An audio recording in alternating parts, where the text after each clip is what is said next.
Bon, vous le saurez, il faut jamais priver un grand schtroumpf de schtroumpfette. Le grand schtroumpf a la particularité d'amener à tous les schtroumpfs un petit stimulant pour aller pécho des schtroumpfettes, même s'il n'y en a qu'une. Elle est sublime. Et tout ça pour dire que voilà. Donc Ségolène Royal, je vous l'avais fait citer, elle voulait ouvrir les autoroutes le dimanche. Bah oui, on va les ouvrir, ouais. Pas toutes, hein, parce que on va transformer la France en circuit automobile. Et puis ça sera réglementé, ça veut dire que tous les dimanches, on aura la possibilité d'utiliser nos petits bolides sur les autoroutes. Hein, alors ça va être vachement réglementé avec peut-être des assistances de conduite pour être sûr qu'il n'y ait pas, enfin au niveau sécurité. Mais quand même, on va essayer de pousser un peu le bouchon. On va dire à Maurice de nous ramener de l'eau, un peu d'air, un peu de compression hydraulique, une petite turbine et puis un petit biturbo. Tout ça en circuit fermé, on va se faire plaisir. Et puis on va vous envoyer dans les airs puisque un moteur ça fait tourner et puis tourner manège et tourner violon ça on sait faire maintenant.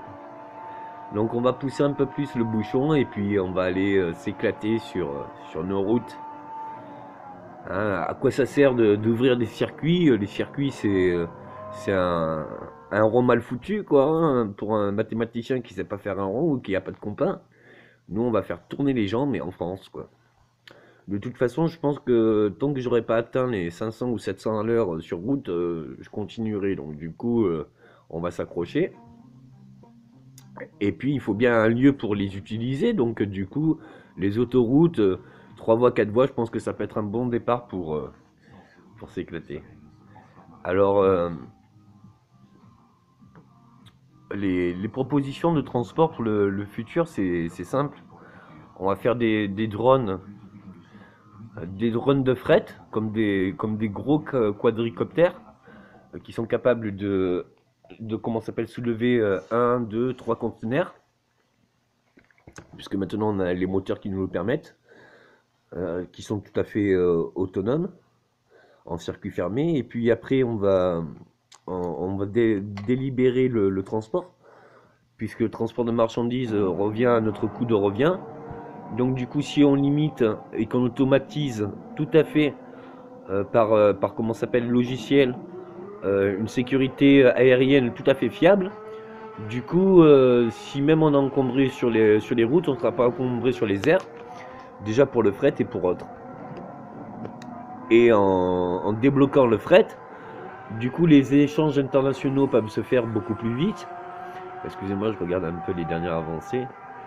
On peut se faire beaucoup plus vite et surtout on peut aller beaucoup plus rapidement.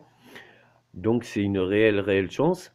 L'aérospatiale va en bénéficier aussi, bien qu'on a fait déjà des propulseurs à ion ou Hall. On va accélérer tout ça. Et quoi dire d'autre? Eh ben, on va aller sous les eaux, hein, puisqu'on peut aller aussi bien dans les airs, sur Terre et dans les mers. Donc le air-terre-mer, un petit hybride compilant, compilant toutes ses forces. Je vous dis à plus, surtout n'utilisez jamais une force, hein, mais si dans une découverte vous multipliez toutes vos connaissances, c'est ce qu'on essaye de faire, mais j'aimerais bien accélérer un petit peu, même si ça va très vite. Mais là c'est bon d'accélérer, moi j'aime bien la vitesse. Hein, alors c'est du Gonze, de ce Gonze qui est tout près d'Alès, à ce Speedy. Ciao.